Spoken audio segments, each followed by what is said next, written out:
someone with a lot of courage and a life insurance policy, I hope, has left a comment on one of my videos comparing me to Van Helsing.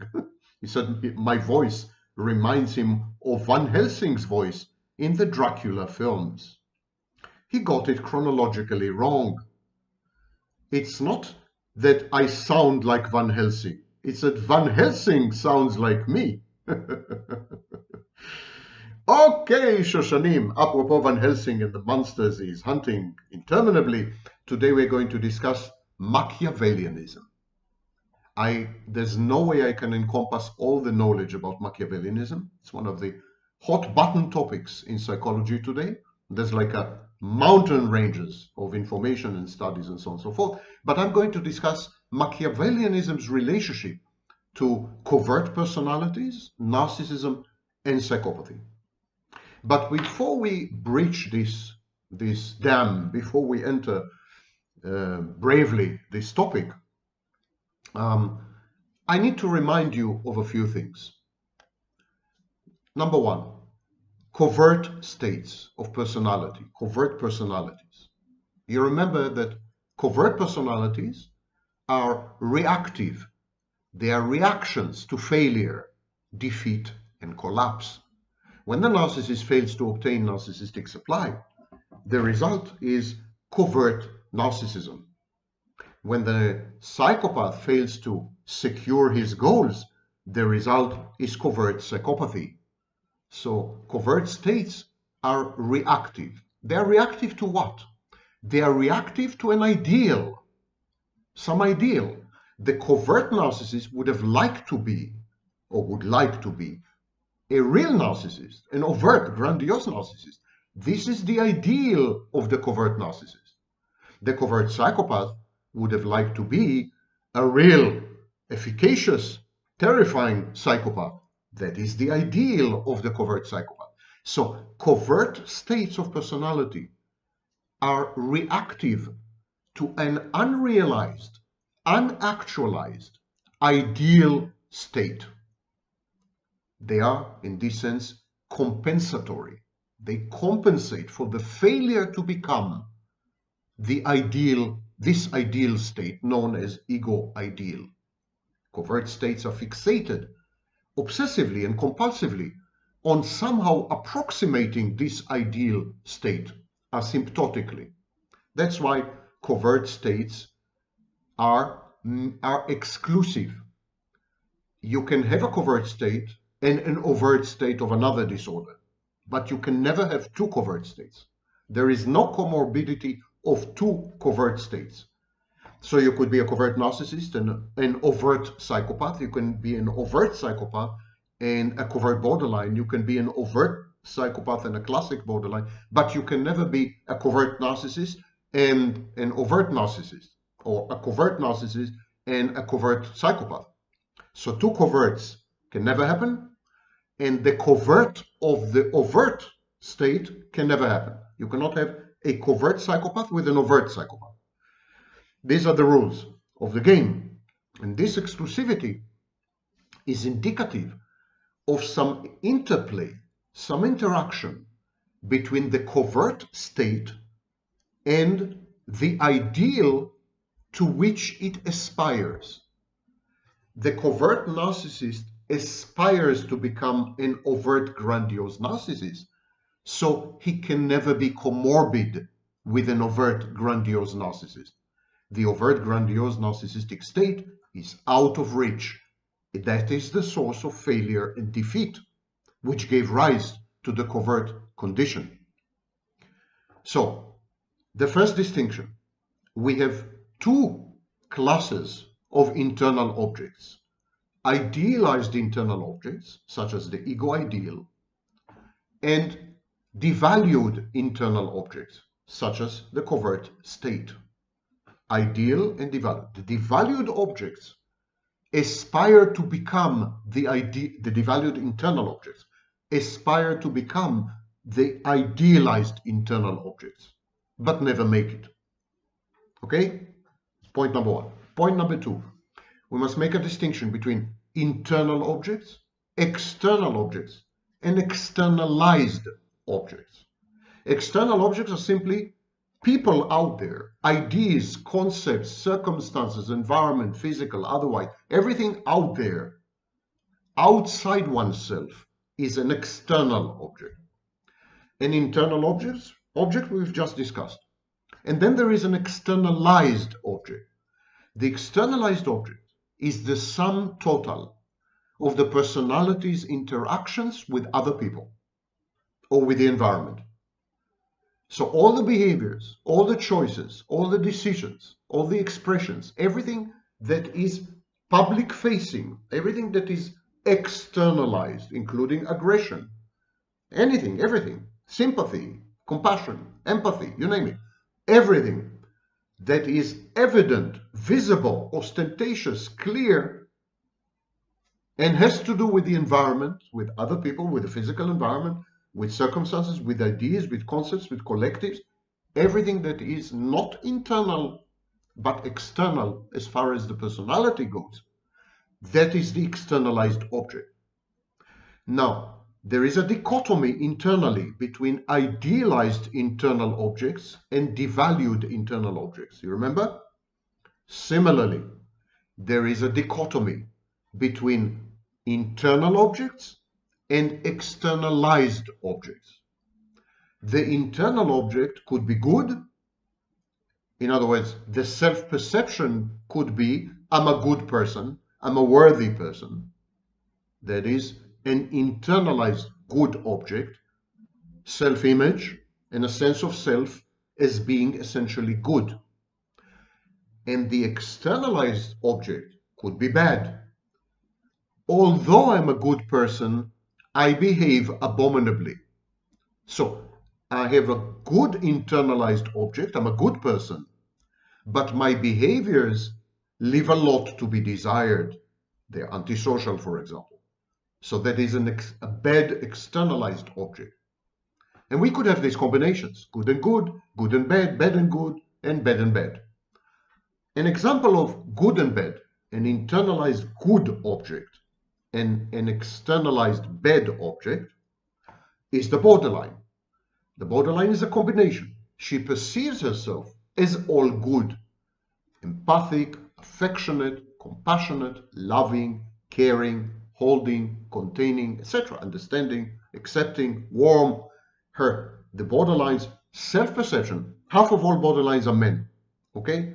The borderline self-perception is all good, but her perception of her behaviors is actually all bad. The borderline believes that she is, for example, self-destructive, reckless, defiant, cruel, aggressive, violent, insensitive. So she believes that internally she has a good object, she's a good person, but her externalized object, the set of her behaviors, interactions with the environment, especially with other people, that's a bad object. And that's why the borderline is terrified of intimacy, because she's afraid that if her intimate partner were to become aware of this duality, an internal good object but an externalized bad object, he would walk away. She's afraid, she's trying to conceal somehow the fact that while she's a good person, she can't help herself and her behaviors are very bad, out of control, impulsive, crazy making, and so on. So she's trying to hide this. And the only way to hide this is to run away from intimacy and what she perceives as engulfment. Okay? So there are two levels of conflict. Conflict between idealized and devalued internal objects, and conflict between a good internal object and a bad externalized object, or a bad internal object and a good externalized object. So bear this in mind as we proceed. Now, when I use the word objects, I'm actually borrowing language and terminology from the object relations schools in the 1960s. Let me try another language to describe the very same thing, in my view. Light triad versus dark triad. The light triad would be a good internalized object. The dark triad would be a bad externalized object. Now, the light triad was first described in 2018 by Laura Johnson. It is comprised of three elements: empathy, compassion, and altruism. When you say, I think that people are mostly good, or I enjoy listening to people, I enjoy mingling with people, socializing with them, or when I talk to people, I never think, or I rarely think about what's in it for me, what can I get from them. I think about them, not about me. These are examples of light triad in action. And as you can immediately see, it is essentially a good internalized object. And it is contrasted, it is anti-correlated with the dark triad. The dark triad is an externalized bad object. The dark triad is comprised of three elements: Machiavellianism, manipulating other people externally; subclinical narcissism, a narcissistic style of personality, which essentially has to do with other people, how you relate to other people. You're exploitative, manipulative, envious, and so on. And subclinical psychopathy, a set of psychopathic traits and behaviors that do not amount to full-fledged psychopathy, but are still very reminiscent of it. This is the dark triad. And here we see that we can use this language of triads, light triad and dark triad, to actually recapture the older language of internal and external objects. Now, there's something common to all dark personalities, and that is the dark factor of personality, or the D factor. Now that I've provided the background of the internal conflicts between, as I said, idealized and devalued internalized objects, and between internalized objects and externalized objects. These conflicts are ongoing even in healthy people. People with the dark factor actually end up selecting for or choosing or becoming bad objects. So it's a propensity, it's a predisposition to identify with, incorporate, and become one with your bad objects. An internalized bad object or an externalized bad object. It's like faced with a menu of good objects, internalized and externalized good objects, and bad objects, internalized and externalized. The dark factor of personality, the D factor, determines whether you end up adopting the good objects as your determinants, whether you end up becoming the good objects, or whether you end up becoming the bad objects. The dark factor of personality is a personality trait, and it is consistent across situations, circumstances, environments, and across the lifespan, across time. When you have elevated levels of D, the D factor, you are more likely to engage in behaviors which are unethical, subversive, antisocial, aggressive, bullying, cheating, criminal. You're likely to steal or vandalize, and in extreme cases, you are likely to become violent. So, what's the definition of the D factor? Personality, dark personality factors. It's, and I'm quoting, it's the tendency to maximize one's individual utility, disregarding, accepting, or malevolently provoking disutility for other people, accompanied by beliefs that serve as justifications, in other words, rationalizations. What is utility? Utility is goals, the extent to which you are self-efficacious, how likely you are to obtain your goals. And of course, disutility is the opposite, is when you hinder people, when you prevent them from obtaining or reaching or accomplishing their goals. So it's very important to understand that the dark personality, which is rich in de facto, yeah, the dark personality is again a duality. On the one hand, it pursues its own goals as if it were a good object, an internalized good object.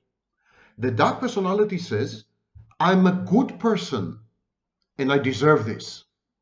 I deserve this. That which I'm pursuing, I deserve it. So the utility part is actually an affirmation of the self-perception of the dark personality as essentially good and moral and deserving. The disutility, which is the second part of the dark personality, they go hand in hand.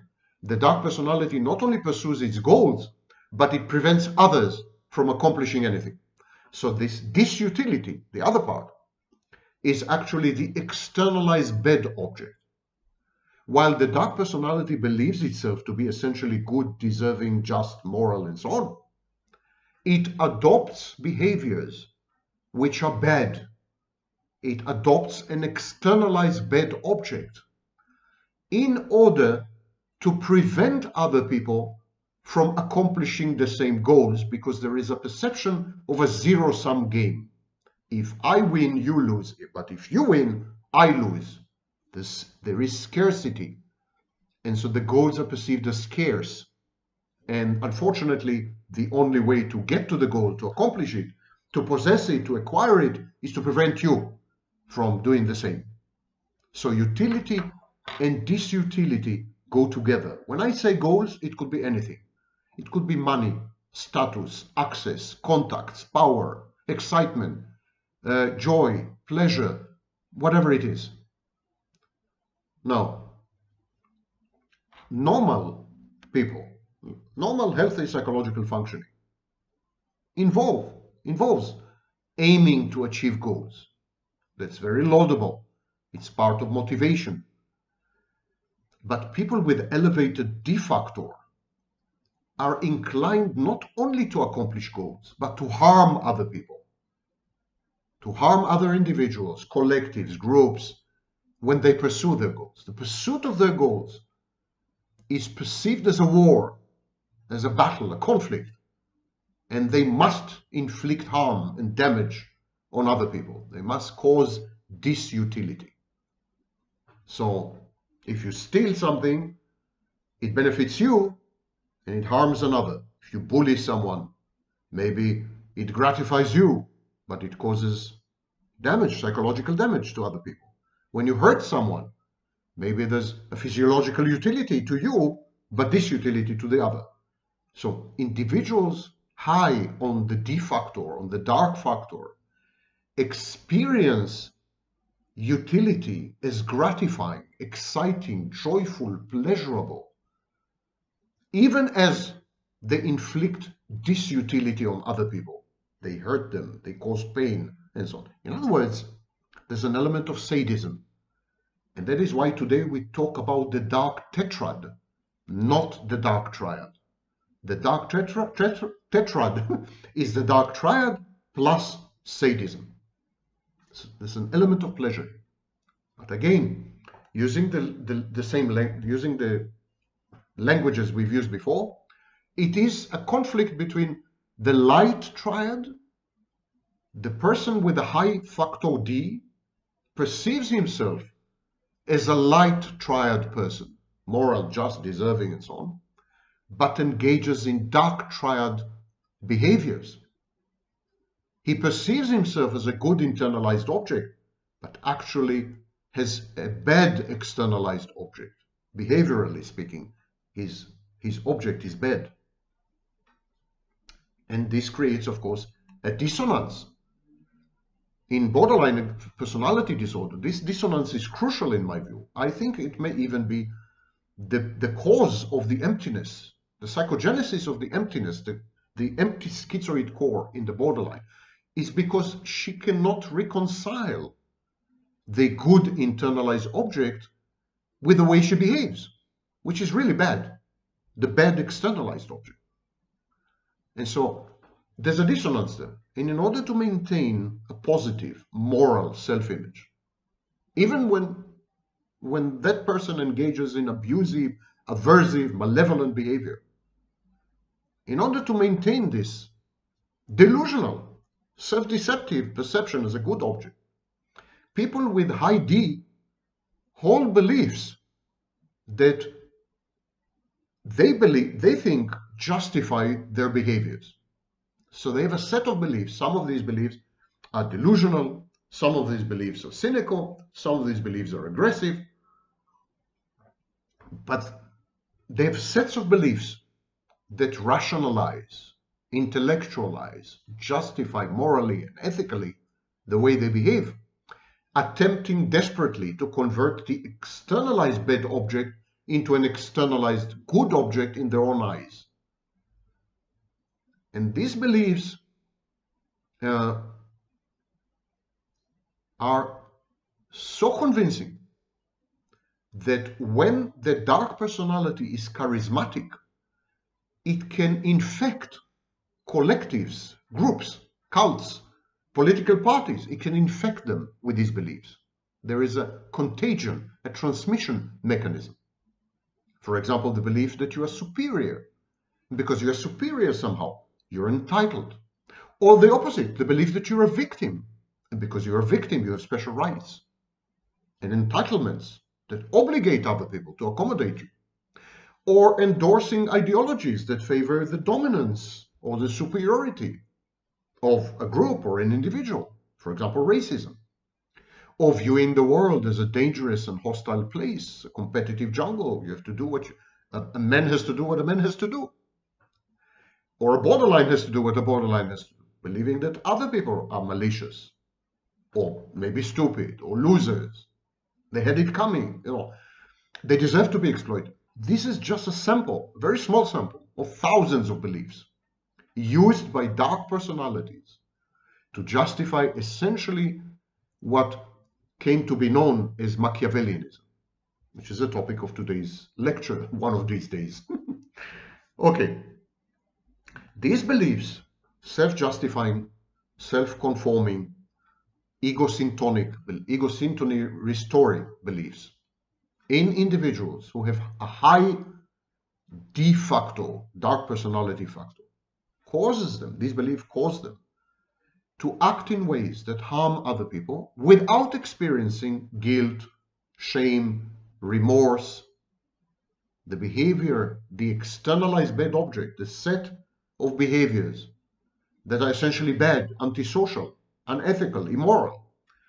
These bad behaviors are sustained and maintained by this background of firm beliefs that are rationalizing and self-justifying.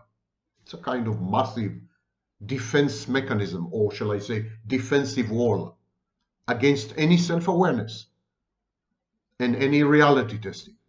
In this sense, people with a high D factor end up being delusional. According to D theory, D, de facto, reflects some basic disposition. It's connected to aversive traits, most notably Machiavellianism, but also narcissism and psychopathy. These are regarded as specific manifestations or expression of D, of de facto D. Actually, they are called in the theory flavored manifestations.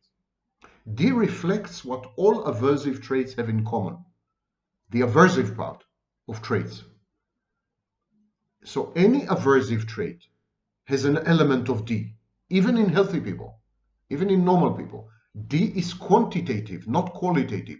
We all, healthy and unhealthy, abnormal and normal, narcissists and not, psychopaths or not, we all have traits which are aversive, disagreeable, antisocial, and so on. And these traits have a component of D. They have an element of D factor. And so it's a question of quantity. Whether you become a narcissist or a psychopath, whether you act in a Machiavellian way, is a question of quantity of D. It's a kind of poison, in a way. Psychopathy is aversive, for example, because it reflects D to some extent. So is narcissism. But in psychopathy, there are other traits which have nothing to do with D. For example, impulsivity or disinhibition. They're not aversive, and they don't have a D element or a D ingredient. So D is very high in psychopaths and narcissists, but is not the only factor, not the determining factor, and not and cannot lead to psychopathy and narcissism in the absence of other traits and behaviors. Combined with D, these other traits, for example, impulsivity or disinhibition or defiance or recklessness or contumaciousness, combined with D, with the aversive part, they lead to what is known in the ICD-11, they lead to the trait domain of dissociality and antagonism, another trait domain. Okay. But by far, everyone agrees, by far, the most relevant factor, the most relevant manifestation, flavored manifestation, call it as you will, most relevant expression of this dark undercurrent that can become a tsunami suddenly, kind of swallow the person up. This desperate attempt to reconcile the internal conflict between internal objects and the conflict between internal objects and externalized objects. These conflicts, these dissonances, the dark personality is a solution to these dissonances, a solution to these conflicts. Because the dark personality is convinced that it is good internally and externally. Dark personality involves massive delusions and self-deception. But behaviorally, and as a trait, there's no question that Machiavellianism is the number one aversive trait and the number one feature, I would say, of narcissism, psychopathy, and similar dark disorders, including the covert states. Okay, what is Machiavellianism? It's a personality trait. It involves a calculating attitude toward human relationships, the belief that ends justify the means, ruthlessness and callousness as a way of life. A Machiavellian person, or Mach for short, a Machiavellian person is someone who views other people as instruments, extensions, tools, objects to be manipulated, used, exploited, or if necessary, abused in order to pursue and obtain goals, if need be, using stratagems such as deception. So this is Machiavellianism. There is even a theory, it's known as the Machiavellian hypothesis, that says that the evolution of intelligence, especially in the social context, was largely dependent on behavior characterized by the striving for power.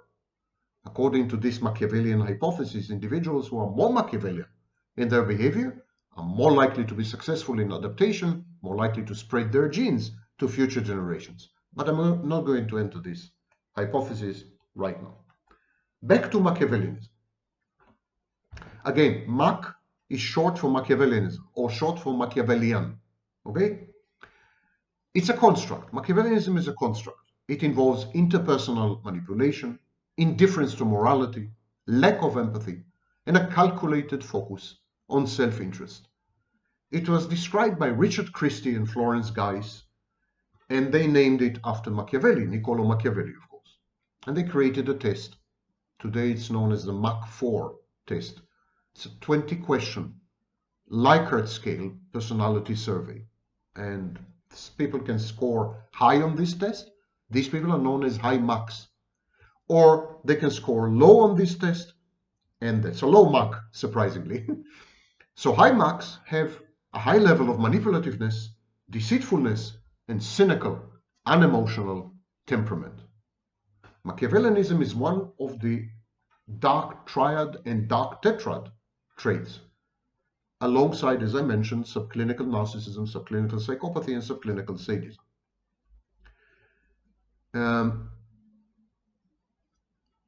It is not known that Machiavellianism is only the latest iteration in the description of a trait, or the encapsulation of a trait, that was well known before Christie and Geiss.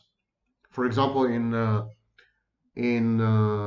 MMPI, which is a personality test, especially the inventory for hypomania, you have something known as the M scale or the MA scale. And it's about manipulation and Machiavellianism. And it preceded Christie's and Guy's work. So it's not true that Machiavellianism, as it's been described recently, is a new discovery. It's very far from a new discovery. But the name caught on because it's very, sexy name. Okay, Machiavellianism is a spectrum. All traits are spectra. All traits lie on a continuum. Traits, not disorders. Not disorders is very important to emphasize. There's no spectrum, there's no continuum, there's no scale of narcissistic personality disorder. Either you have it or you don't have it. It's like pregnancy. But there is a scale, there is a spectrum of the traits of pathological narcissism. Antagonism is on a scale, on a spectrum. Dissociality or antisocial behavior, and Machiavellianism. So the traits are on a spectrum. I'll continue. So high marks are very likely to cheat, manipulate people around them, and they're very detached, they're very cold. They have like a flat affect or flat attachment. They're a bit robotic. They don't appear completely human, honestly. Low marks have a modicum of morality, empathy, so they're very unlikely to engage in behaviors that high marks would find totally run-of-the-mill and acceptable. The higher one is on the Machiavellianism scale, the more likely they are to deceive and exploit at the expense of someone else, engage in unethical, immoral, unprincipled criminal behavior, and have no empathy, no feelings for other people, no emotions, at least not positive emotions. They have access to negative emotions like narcissists, and no remorse and no regret. Christie theorized that people with high Machiavellianism would have the following: a relative lack of affect in interpersonal relationships, no empathy, simply no empathy. And because you have no empathy as a high Mach person, you feel that you're not doing anything bad or wrong when you're manipulating other people. You can't put yourself in their shoes. Number two, a lack of concern for conventional morality. Morality of behaviors, or immorality of behaviors such as cheating and lying and deceiving, manipulating. This kind of immorality is perceived to be as socially dictated, not innate, and relative, not absolute. So depending on the context, depending on the circumstances, depending on the environment, depending on the end goal, the Machiavellian person would justify his behavior. He would feel that it is actually moral by his standards, and he is the only relevant standard, benchmark, as far as morality goes. This is highly psychopathic. Machiavellian people and dark triad and dark tetrad personalities do not possess a gross psychopathology. It is wrong.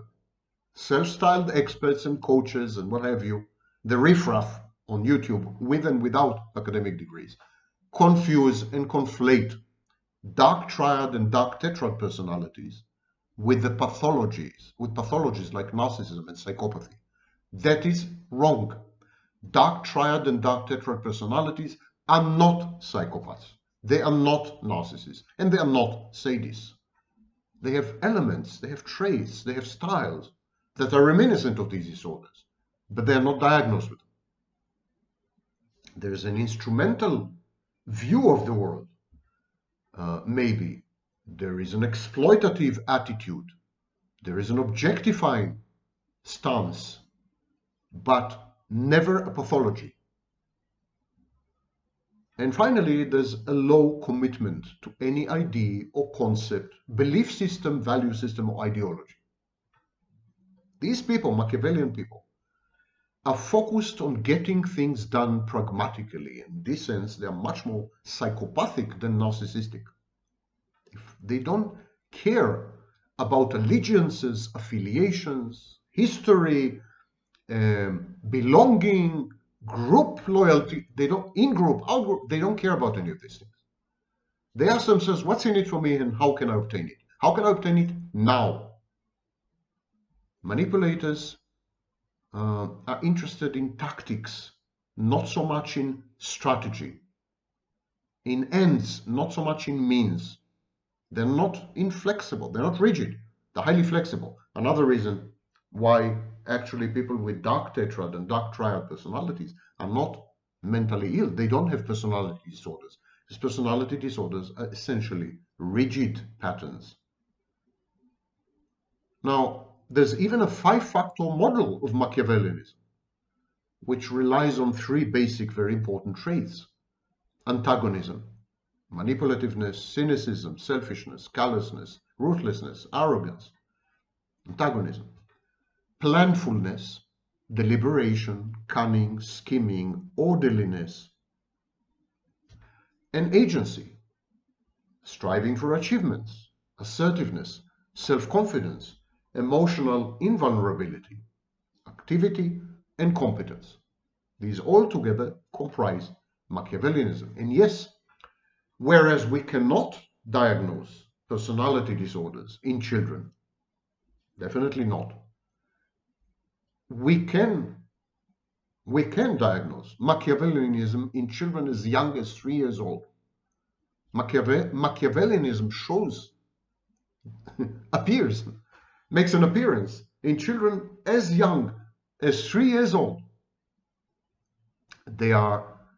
These children use a combination of pro-social and coercive strategies. So in effect, what they're doing is intermittent reinforcement.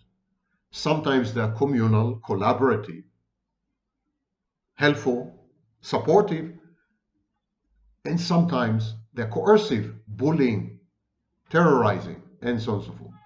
And children who score high mark children are more successful at manipulation. They do it more frequently, and they're judged by others as better at manipulation. Also, there is a correlation between high mark children and high mark parents, especially, by the way, in fathers. Again, this distinguishes Machiavellianism, dark tetrad and dark triad personalities from personality disordered people. These personality disorders are much more affected by mother, whereas Machiavellian personalities, dark personalities, are much more affected by father. In other words, Machiavellian personalities, dark personalities, seem to be the outcomes of some disruption in socialization, whereas personality disorders, such as narcissistic personality disorder, seem to be the outcome of disruption in the formation of the self. That's a major etiological difference. One study concluded that parental Machiavellianism is a predictor and perhaps a cause of children's Machiavellian beliefs and their manipulative success. Machiavellian children are aggressive and they strive for control within hierarchy. They're reminiscent of Jordan Peterson and his lobsters. Okay, I keep mentioning dark triad, and there are several videos on this channel which deal with dark triad, dark tetrad, and my proposal of a dark pentagram personality. You are invited to watch them because I get paid for the advertising. Okay, that was a Machiavellian statement. Now, in 1998, Mechowski, Worzel, and Sciauto, whatever, they proposed that narcissism, Machiavellianism, and psychopathy are more or less interchangeable in normal samples. A bit later, Delroy, Polhus, and McCoskey began to form the concept of the dark triad. It's attributed mostly to Polhus and McCoskey. And then Kevin Williams joined the fray, etc., etc., and the dark triad emerged. Now, having said that, it's very important to distinguish Machiavellianism from psychopathy and narcissism. If you listen to self-styled experts and coaches with and without academic degrees, charlatans and con artists online, the vast majority actually, you will get the impression that Machiavellianism is just another name for psychopathy, or that all narcissists are Machiavellian, or that all Machiavellians are narcissists. In other words, you will get the impression that Machiavellianism, narcissism, and psychopathy are indistinguishable. That is not true. That is not the case. Machiavellianism and psychopathy overlap to some extent, but they are distinct constructs. They are not the same. I heard self-styled experts online claiming that all psychopaths are narcissists, which is utter rubbish, total nonsense. Also, many psychopaths are grandiose. But grandiosity, exactly like Machiavellianism, is a trait domain. It's a trait. Grandiosity is not narcissism. It's a trait in narcissism, one of many. Psychopaths are grandiose, narcissists are grandiose, but they're not one and the same. Similarly, Machiavellianism is common in psychopathy, very common, less common in narcissism, but can be found. It doesn't mean that Machiavellianism is psychopathy. Get it? There are differences between Machiavellianism and the state of psychopathy. So, for example, psychopaths, not all psychopaths, but for example, factor 2 psychopaths are impulsive. Factor 1 and so on tend to be reckless. They lack long-term planning and vision.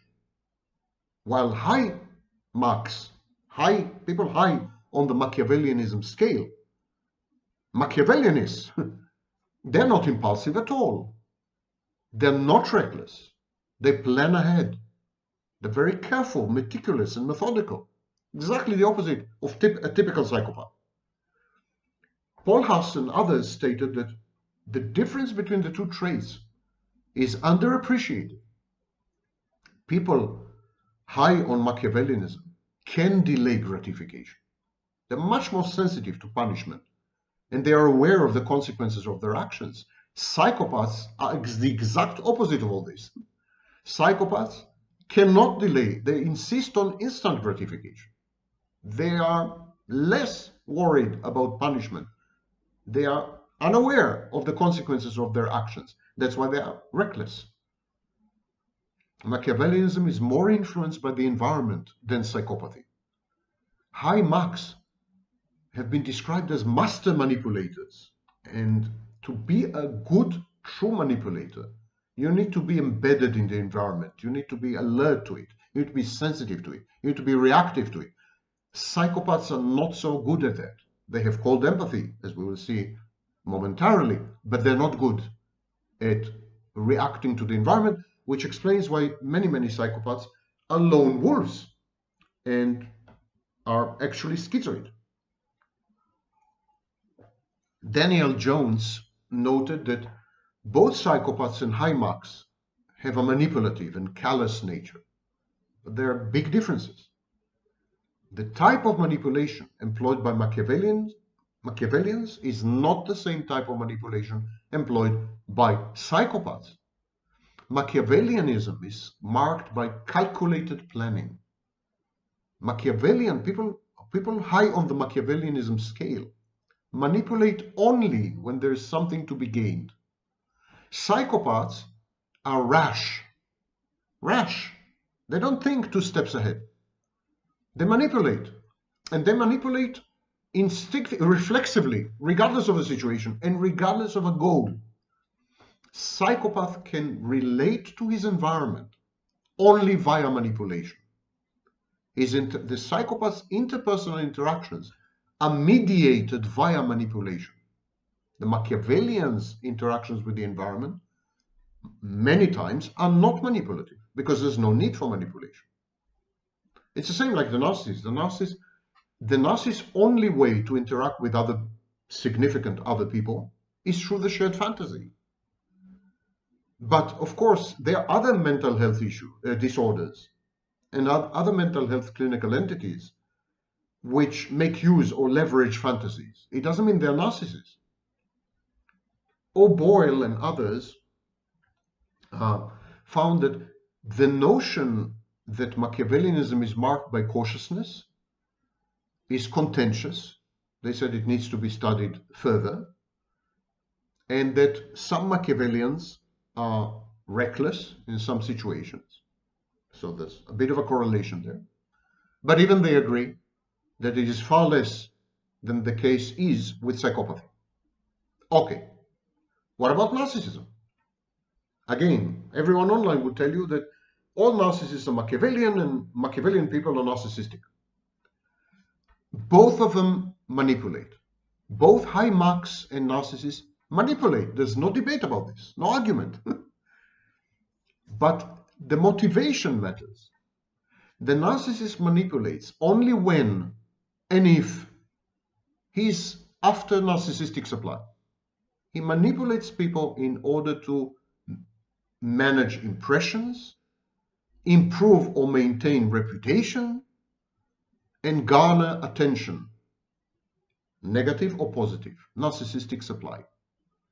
The Machiavellian manipulates when there's a goal, money, sex, power, you name it. In this sense, the Machiavellian is much closer to psychopathy than to narcissism, actually. The overwhelming vast majority of narcissists are not really Machiavellian at all because they're not goal-oriented. In the case of the narcissist, there is self-aggrandizement.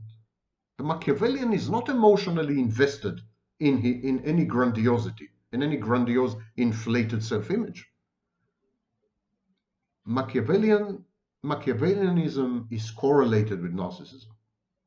Machiavellian scores were positively associated with some aspects of narcissism, such as entitlement, exploitativeness.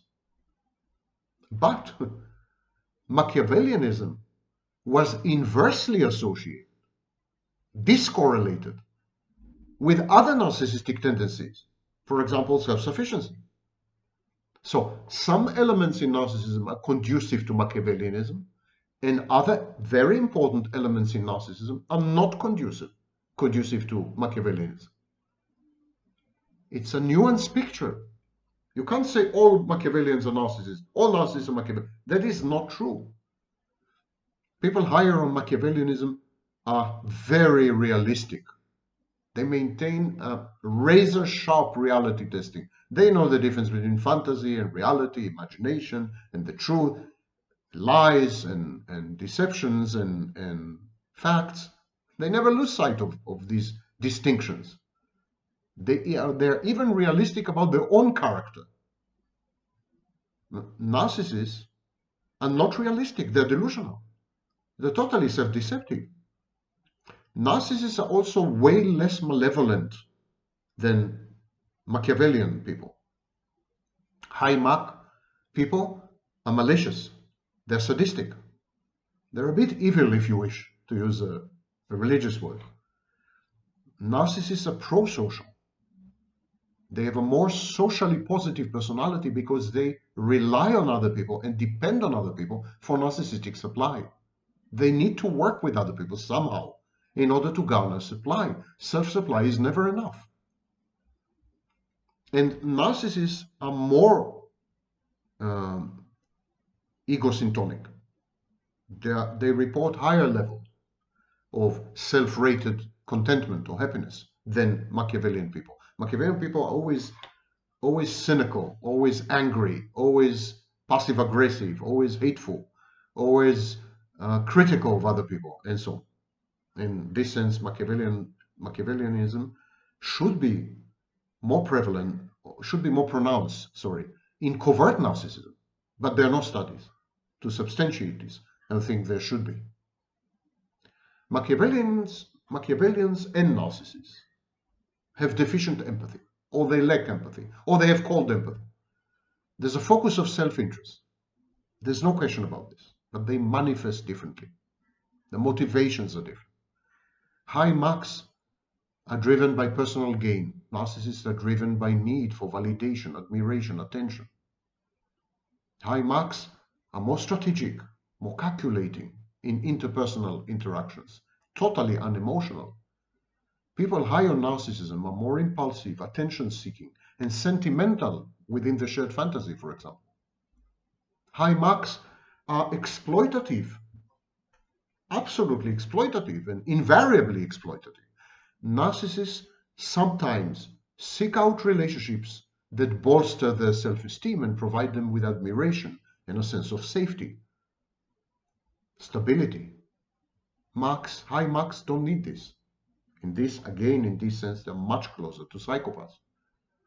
Compared to subclinical narcissists, people with a narcissistic style or a narcissistic personality organization, but who cannot be diagnosed with narcissistic personality disorder. They're not full-fledged narcissists. Well, compared with these kind of people, high marks are much less empathic, because the emotional deficiencies in high marks are enormous. They are pathologically unemotional. I will discuss it in a minute. And so you will not find Machiavellianism in the DSM or in the ICD, because it is not a disorder. It's not a mental health pathology. It's a personality construct. It's personality style, if you wish. It is a non-clinical personality style. And it is negatively correlated with agreeableness, conscientiousness, to some extent honesty and humility, although there's a debate about it within the Big Five and the Hexaco tests. There's a big debate about this. But the belief is that these are the correlations, the negative correlations. While high Mach personalities are agentic, they have a very high level, elevated level of agency. At the same time, they're non-communal.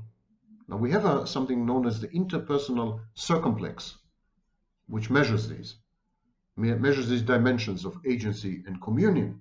Agency is the motivation to succeed, to individuate yourself. Communion is the motivation to merge with other people and support group interests. Machiavellianism is high agency and low communion. It's diagonally opposite from what is known as self-construal, which is high communion, low agency. And so people high on Machiavellianism don't simply wish to achieve things. They are not only goal-oriented, but they wish to do it. They wish to do it. It's part of the pleasure, part of the joy. They wish to accomplish things at the expense of other people, or at the very least ignoring and disregarding other people. And this is where sadism begins to fit in. That's why I think we should be talking about the dark tetrad, not the dark triad, in connection with Machiavellianism. Now, in 1997, I came up with a construct of cold empathy. I suggested that there is a variant of empathy comprised of reflexive empathy and cognitive empathy. And I christened it, I coined the phrase cold empathy, which is now, I am happy to say, widely used. So, Machiavellianism is closely correlated with cold empathy. It is negatively correlated with affective empathy. There's nothing surprising there. It's negatively correlated, Machiavellianism is negatively correlated with emotions in general. Affective empathy, affective resonance, feeling good when other people feel good. It is positively associated with affective dissonance, feeling happy when other people are sad or fail or, schadenfreude. So people high in Machiavellianism have a better understanding of cold empathy. They do not feel emotional or hot empathy. And that's why they seem to be cold, uncaring, somehow robotic, detached, and so on and so forth. High marks are deficient only at the level of affective empathy, the sharing of emotions. The cognitive empathy is even high. In other words, cold empathy. Narcissists have cold empathy, psychopaths have very developed cold empathy, and Machiavellians have very developed cold empathy. Again, there's no surprise. There's no surprise here. As I said, high marks don't feel guilt or remorse over their actions. They're less likely to be altruistic. They're not concerned with other people's problems. It's not my problem. They're more automatic. They're less conscious in recognizing other people's negative emotions. That is cold empathy. It's a very important element in cold empathy. The scanning for vulnerabilities, chinks in the armor, how to penetrate, how to exploit, how to leverage other people's weaknesses and frailties, and allowing for better manipulation. Even children who scored high on Machiavellianism showed a lack of empathy and delinquent behaviors compared to children who scored low. These children never felt guilty. They were lying, they were cheating, they were bullying, they were truant, and so on and so forth. This is reminiscent of what is known as conduct disorder in children, which is a precursor of psychopathy in some adults, in 40% of adults. Machiavellianism is so diametrically opposed to empathy, and empathy or lack of empathy keeps cropping up all the time. Cold empathy is a lack of empathy as we know it. We never really think of people as empathic if they don't react emotionally, if there's no emotional correlate or emotional resonance. So cold empathy is like the machine version of real empathy. And so Machiavellianism is in a way the opposite of empathy. It's just another word to describe the opposite of empathy. They are, as some studies say, significantly negatively correlated.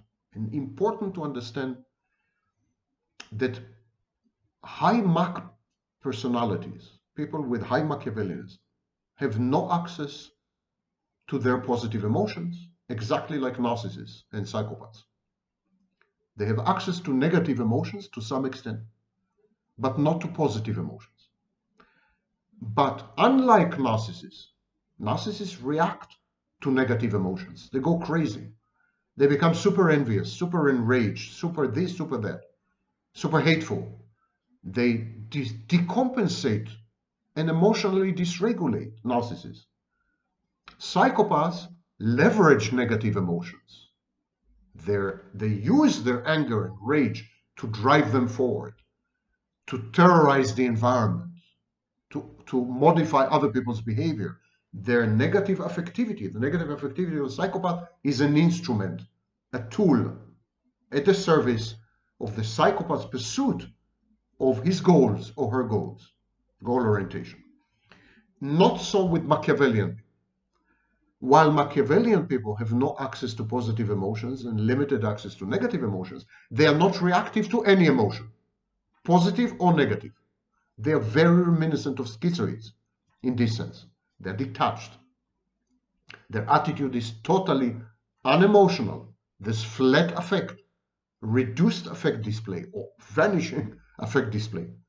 Christian Geist noted that the primary difference between high marks and low marks is a degree of emotion invested in interpersonal relations. So there's no emotional investment. There's no, in other words, cathexis. There's no emotional commitment or investment. So low emotionality is common among people who score high on the Machiavellianism scale. Doris McEwen noted that Machiavellians do not inhabit the realm of emotion in the same way as others, yet they use it to manipulate others. They do not experience feelings, empathy, or morality in normative ways, yet they are consummate manipulators and deceivers precisely by playing upon these sentiments and convictions in others. Thus, they induce in others the guilt that they hardly feel in themselves. There was a study by Farah Ali and others, and they noted that Machiavellians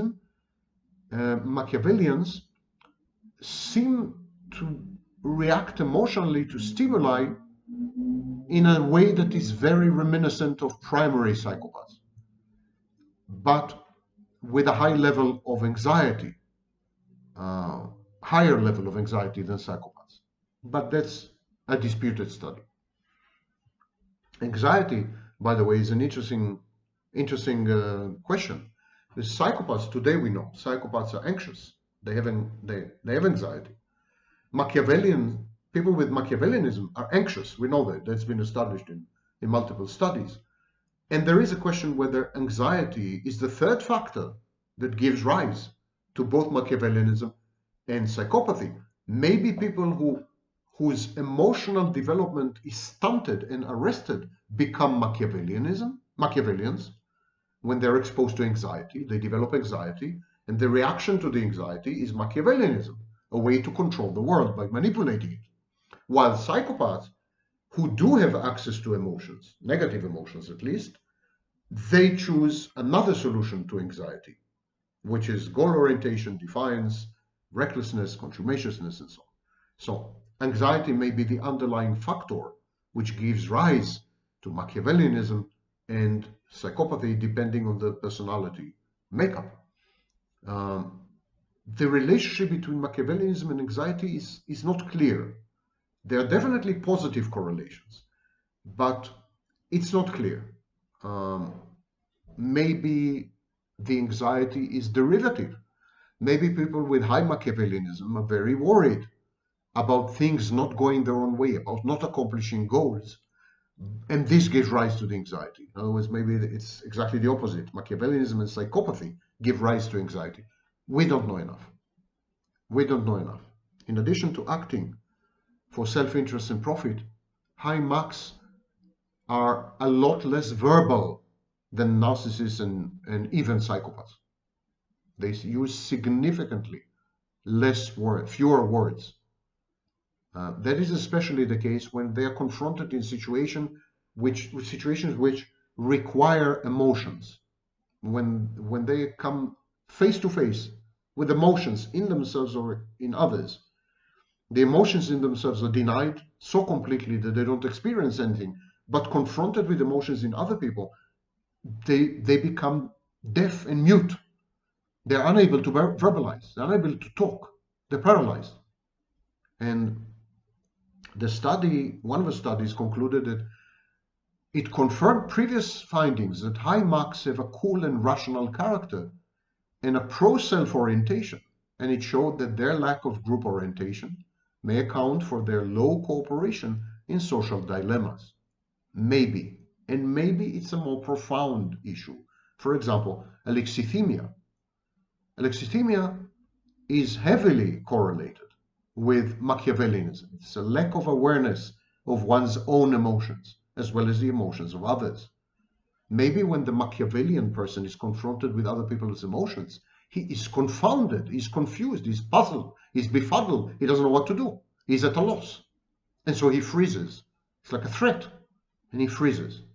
Healthy alexithymic individuals are very high on Machiavellianism. So unemotionality of Machiavellianism may be a form of alexithymia. We don't know yet. Again, this field is evolving as we speak. There's results that correlate alexithymia with Machiavellianism, with exploitative beliefs, some results connected to narcissism. Higher levels of alexithymia seem to be somehow connected to manipulativeness and the belief that this is an effective strategy. That's the extent of what we know. However, aggression is a very interesting indicator of the gulf, or the abyss between Machiavellianism, psychopathy, and narcissism. In psychopathy, aggression is externalized. In narcissism, it's largely externalized, sometimes internalized, for example, after mortification. But Machiavellianism has very little association with aggression, especially overt aggression. These people are not aggressive. If they are when they do become aggressive, it's very short term. And so it's very limited. And they would tend to direct aggression at people who don't matter to them so much. So their aggression is very limited. It's rarely overt. And it's usually like a burst, an outburst against some passing insignificant person. They would never, literally never be aggressive with long-term partners, which immediately sets them apart from narcissists and psychopaths. Machiavellianism is associated with hostility, but the hostility is masked, is denied or repressed, because hostility is not helpful, not conducive to manipulation. So they've learned over the lifetime, they've learned to suppress hostility, disguise it so effectively that maybe they don't experience it even. The emphasis is on results, results, results. Bottom line, goals, accomplishments, manipulating others to get there, to the goalpost. And if you're hostile, if you're aggressive, if you're violent, if you're abusive, you're not likely to motivate people to help you to get to the goal.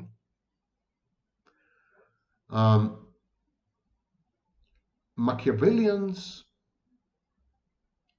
are therefore not aggressive in the way that psychopaths and narcissists are, but in the pursuit of long-term objectives, they are dogged, they're compulsive, so they sublimate their aggression. The aggression goes into the chase, into the conquest, into the pursuit, into the realization and actualization of a plan or a program. Machiavellians are rarely antisocial. They become antisocial and they almost never commit crimes. They become antisocial, mildly antisocial, attenuated antisocial behavior, only when the stakes are low and only when the benefits outweigh the risks. They're not psychopaths and narcissists in this sense at all. There was a study by Polhas Jones, and they discovered that high marks refrain from cheating in risky situations. They prefer to sustain their reputation for the long term than to engage in short-term financial gain. The authors suggested that high marks may cheat under high-risk scenarios, but only when they're ego-depleted. And then when they're ego-depleted, when they're tired, when they're exhausted, when they've failed multiple times, this could be a new condition, covert Machiavellianism, if you wish. At that point, they begin to resemble narcissists and psychopaths. Mackowski found that Mac is associated with cheating, divulging intimate sexual secrets to third parties, and feigning love and inducing intoxication in order to secure sex. That's the shared fantasy, yes?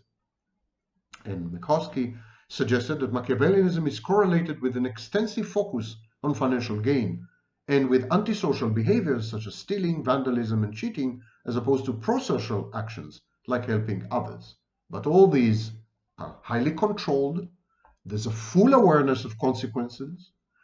Their behaviors are suppressed when they don't yield benefits that outweigh the risks. And only when the Machiavellian is utterly depleted, exhausted, destroyed, defeated, only then there's a form of covert Machiavellianism which comes to the surface, and then we have a convergence of Machiavellianism, narcissism, and psychopathy. Then we have a clinical dark triad in operation. But these conditions, covert Machiavellianism, are extremely, extremely, extremely rare, because the Machiavellian person knows better, is inhibited, is controlled, knows what he or she is doing, plans ahead, is careful and cautious and wise, and almost never finds himself in situations which are intractable, risky, and dangerous. Machiavellians are like very, very wise psychopaths and narcissists, if that were ever possible.